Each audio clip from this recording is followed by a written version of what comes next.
तो क्या हाल है भाई। आज का ये वीडियो बहुत ही ज़्यादा इम्पोर्टेंट रहने वाली है, क्योंकि आज मैं इस वीडियो में बताने वाला हूँ कि हेयर ट्रांसप्लांट में कितना अधिक पेन होता है। बहुत से भाई डरते हैं हेयर ट्रांसप्लांट से, उनको लगता है कि बहुत ज़्यादा पेन होता होगा। तो मैं आज आपको बिना कोई फिल्टर के जो सच है वो बताने का प्रयास करता हूँ। एक एक चीज़ आपको मैं सही से बताने का कोशिश करता हूँ। आप यह वीडियो बिना स्किप के देखिएगा, आपको पूरी तरह से जानकारी मिल जाएगा।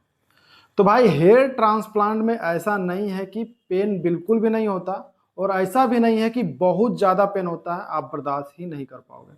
देखो, हेयर ट्रांसप्लांट का प्रोसीजर स्टार्ट होने से पहले तो सबसे पहले आपका ब्लड टेस्ट वगैरह लिया जाता है। जब सारा रिपोर्ट सही हो जाता है, उसके बाद हेयर ट्रांसप्लांट की प्रोसेस स्टार्ट होती है।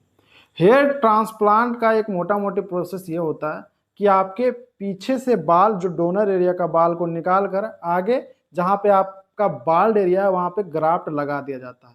तो इस प्रोसेस में जब भी पीछे से बाल निकाला जाता है तो उससे पहले माथा को शून्य किया जाता है।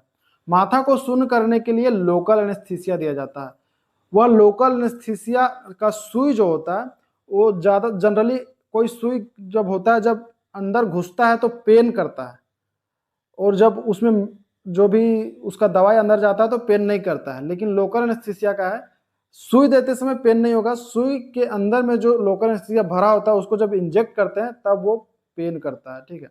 और यह मान लीजिए कि इस एरिया में, इतना सा एरिया में आपका ग्राफ्ट निकालना है, तो आपको यहाँ से लेकर के स्टार्ट करके यहाँ से लोकल एनेस्थीसिया मारेगा, यहाँ यहाँ यहाँ यहाँ यहाँ पूरा एक चक्कर तक मारेगा।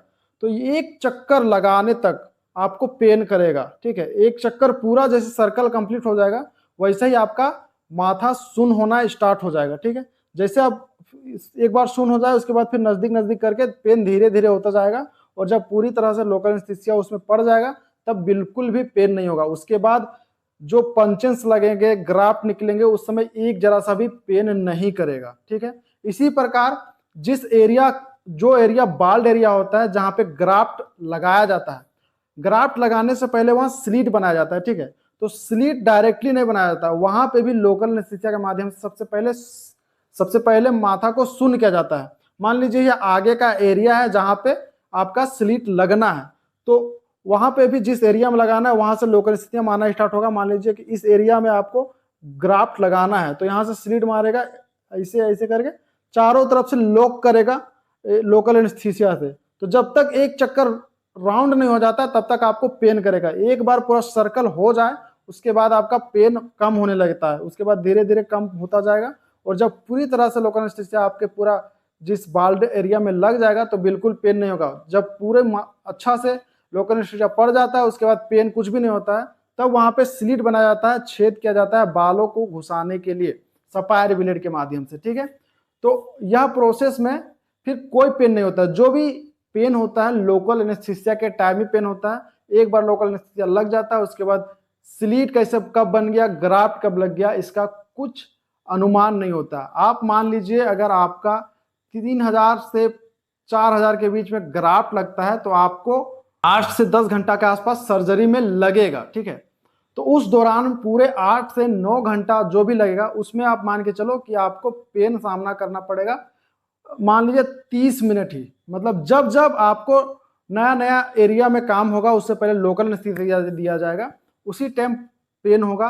5 मिनट आप मान के चलो कि 2 मिनट तो मोटा मोटी लग ही जाते हैं लोकल एनेस्थीसिया यहाँ से घुमाते घुमाते, तो 2 मिनट तक आपको पेन बर्दाश्त करना पड़ेगा। इतना पेन होता है। पेन के समय, उस समय होता है पेन, बाकी फिर दोबारा पेन नहीं होता है। ठीक है।